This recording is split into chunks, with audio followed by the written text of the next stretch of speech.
I know that for the past several months, maybe even more, those of us who have been working on this multi-purpose room redo project or renovation project, whatever we would like to call it, we've been anxiously waiting to talk to you about the progress that's been made on the project. So, but before we talk about that, I just want to really acknowledge how impressed I am with how this Forest Avenue community has really come together to support this project, rallying together. The project at first, when we started talking about it, a year ago, maybe a little bit more, seemed like a major long shot. And as time has gone on and people have come together contributing, it's becoming more and more of a reality. So I know that the hard work is probably still really ahead of us. I feel really good about the direction that we're heading, and I hope that after you see where we are, that you do too. But thank you to all of you that have contributed, time, funds, your efforts to really work together on the road to making this room a better space for our children and for the community. So you can see that in its current state, the multi-purpose room serves many purposes adequately, but doesn't really serve any of those purposes well. So really the purpose of this renovation is to really create an environment that serves all of its many necessary functions well, in an innovative and creative way. And I think that we're heading in that direction. And it's also important to note that as we get started, that tonight's presentation is really about proposed layout and schematics. It's really not about decoration, decor, color, things like that. So as we go through this presentation, please disregard the colors that you see in the different slides, but really look at really the layout and how we're planning to utilize the room. And you'll also see some of the furniture that we're looking at. Okay, so we're going to take a look at the draft layout of the new multi-purpose room. Gives you an idea of what the room looks like. This was the first step in creating a design. Tara Arnett, Duval Graham, Liz Murphy, our designer, Mrs. Hernandez Kinlock, and also Ms. Fagan, our teachers. We've all been spending time working together to really identify the concerns and needs of this space. And some of those concerns have been a lack of the really delineated instructional spaces, the fact that we have a hallway that really runs across the room and interrupts instruction for students and for teachers, a lack of portable furniture even though we're moving the furniture around, inadequate storage, and despite teachers' efforts to keep things organized and looking good, the fact that after time that this room has become a less and less attractive learning environment. So as we worked together, we came up with a layout that we thought really worked for all of this room's purposes. And once we had that layout, we were able to work with Liz Murphy, our designer, who was able to start producing 3D images, which really kind of show you what it feels like to be in this new proposed space. So we can come back to the layout later. If anyone wants to look at it closely, we'll also be putting some boards up that have the layout. But I wanted to get right into the 3D images here. So this would be the entry view of the new multi-purpose room. So you can see here that we've delineated a hallway area and then a separate instructional area. These arrows point to the entrances that we're going to be using for a new multi-purpose room. So the hallway area would be for travelers moving back and forth between different sides of the building, and the instructional space would now become a closed-off space with less interruption. And it would be a much more desirable instructional space there. So also note that we have a lounge area that we're going to add to the multi-purpose room, which would have furniture that would be good for adults and for children, and also offer us more storage space. So we're really going to go deeply into each of the areas of the room, okay? So here you can see how this new design really delineates between these defined spaces. We have the lounge area up on the stage, a music instructional zone, library media zone, and the hallway. Okay.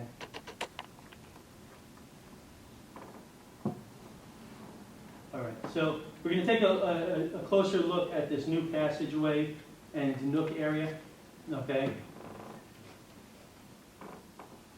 With the exception of students who are coming in for instruction, all other travelers will be going down this new passageway. And what makes this passageway possible is that all of our current built-in shelving along that wall will be removed and the walls will be repaired. And here, all of this furniture will become portable shelving and storage furniture that will serve functions that we need, but also help create this barrier. And the only anticipated storage that would happen in this passageway area would be new stackable chairs. So we would have low-profile sets of chairs stacked along those walls. They're low profile, and you'll see later that they don't really impede anybody walking through. So our next slide gives us a 3D image of what this passageway would look like. And the first thing I look at here is that there becomes a lot of space, a lot of wall space that we could use. And I was thinking that could quite possibly be a new art gallery for Forest Avenue School or something like that. And also, when we go back here, you can see that these stackable chair units really don't impede anybody as they're walking through. So here, we have the smartboard teaching space and storage area for tables. So this is a major instructional improvement for us to have a smartboard teaching space. With this space available here, we will be able to really enclose the area where teachers for music or for library media use the smartboard, and it kind of creates a natural, private, intimate environment for the students. So once they're in that area, which is back along the back wall there, they can really attend to their learning and focus on their lessons. Okay, so that's something that we're excited about. If you look at these tables, the nice thing about the new tables is they will be foldable upwards and on wheels. So when we need to use this area as an assembly space or as a gathering place, we can fold up these tables quickly and move them into this area where they will be completely out of the way. And also, you know, as we go through this process, we're trying to save money wherever we can. So we figured out that we can utilize one of the shelves that's back there now, and also a bookshelf over here, move it to that area, repaint it, resurface it so that it will look brand new, but we won't have to purchase something new to meet that need. And here when we look at the 3D image from inside of the room, you get a better idea of how it looks. And also around here, our plan is to close off the middle doorway and to install built-in shelves and hopefully be able to bring in some updated smart technology for our teachers. You know, that wouldn't be something that would be a part of this project, but something that we would work on the side as part of our plan to improve technology in the room. So you can see how with these portable tables and chairs and this space, you know, how flexible the learning space will be. So here we have a list of some of the proposed furnishings. Folding round tables on wheels, shelves on wheels, some double-sided for books, musical instruments, and toys, light stackable chairs for assemblies, new teacher desks and high storage cabinets, smaller whiteboard for music, low table with comfy chairs and couches on the stage. So now we can look a little bit closer at the learning spaces. We have our music learning space, which overlaps slightly with our library media space. In the music area, we have expanded storage areas up here. You see where we have a whiteboard right here leaning against the storage, meaning that we can't have easy access to the storage. We're going to have a whiteboard that's customized for the wall space so that we can easily access the windows and the storage areas that we already have. Down here, some of this barrier furniture will be additional storage. You can see that we have things just kind of falling out of shelves for our indoor recess and aftercare programs. So we're going to have a much more organized process for storing our equipment. And then also here we'll have another easy access whiteboard where either Miss HK or Miss Fagan, they could grab that really quickly, and it's portable and they can utilize it for instruction. Here we get an idea of what our new teacher station looks like. Right now those stations are in different places, but we're going to have more professional office environment, desk space for them to work, and you're going to see them a little bit more closely in a little while. Some new book storage here, portable book storage here, and we drastically, even though you can't tell from just looking at it, we drastically increase the amount of books that we can store, and we can do so in a smaller area. And you can also see the lounge area here, which we will be taking a look at next. So up here we have our new lounge area. We'll have some increased storage on the stage for music materials and for indoor recess. But our designer Liz was able to find, and any of you who have seen Ridgewood Avenue's recent renovation, some furniture that's really kid-friendly and adult-friendly. Kid-friendly meaning that it's made of materials that are very easily cleanable, comfortable, exciting colors, but also something that we anticipate that staff members and parents would be able to use too. The kinds of tables that we're looking at are also storage tables, but are on wheels and are portable. So when we need to utilize the stage space for different concerts or presentations, we could easily either move that stuff off if needed, or quickly just push it back against the storage areas.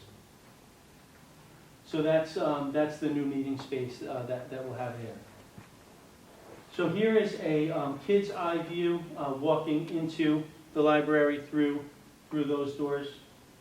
See our new tables, our new chairs, our new lounge area. Here's a close-up of those new teacher desks. You can see that there's much more storage, a little bit more privacy. You know, teachers who work in this room, it's difficult for them because there's so much action here that when they're preparing their lessons, that they don't have much quiet. So we're hoping that this will alleviate a little bit of that, at least, by giving them a little bit more private space. And you can see a little bit closer what some of these shelves look like with neat little benches where students can sit and read, and our new tables and our new chairs there. Here's just an image of the entire room in instructional mode from the stage level. And you can kind of see how it really delineates this and really tightens up this instructional space, creating more of a classroom environment for students when they're learning. And like I mentioned before, we haven't delved too much into the decorative direction, but we're really at that stage now. We're starting to see some ideas about kinds of murals and that we can use. So now we're starting to talk about some of these ideas. So, for instance, what are we looking for as a collaborative team? Something that's contemporary, fresh, and whimsical for the students. Something that's really engaging to the eye, yet not too distracting. New carpet throughout the entire multi-purpose room. We're looking at carpet tiles instead of just one straight pattern, so that we can have some variety in the pattern and the design of the carpet. With the idea that we'd most likely replace the stage with another solid color, one that was represented within the new carpet itself. We're also looking at a firefly mural, something that we can use that can be decals that go over cabinets. So you're going to see an example of that in just a few minutes. We're looking at woodland references. We're Forest Avenue School, the idea of leaves, trees, branches. We're hoping to incorporate that into the design. And the color scheme is really to be determined. It's something that, that we're looking at together now that we really feel like we're comfortable with the direction of the layout. So here is an example of something that Mrs. Ness so kindly worked on for us, of the kind of mural that can be turned into decals that could, you know, cover all of the cabinets in the back and really change the feel of the room. So we wanted to give you one example of, you know, something decorative, ties in our firefly that we're also so proud of. So thank you, Mrs. Ness, for taking all the time to work on that. So there's much more to come. We were hoping that this would give you just an idea of the direction that we're heading and where we're going from here. I wanted to thank Tara, Duval, Helen, Liz, our designer, who's not here tonight, Miss HK and Miss Fagan, who gave input into the project. I know that, I don't think Duval's here yet. Is Duval here? No, so hopefully she'll come. But so right now, you know, I know Tara was here. She's been working on this with me. I might have overlooked something. We can go back and look at it. Tara and I can answer any questions that you might have.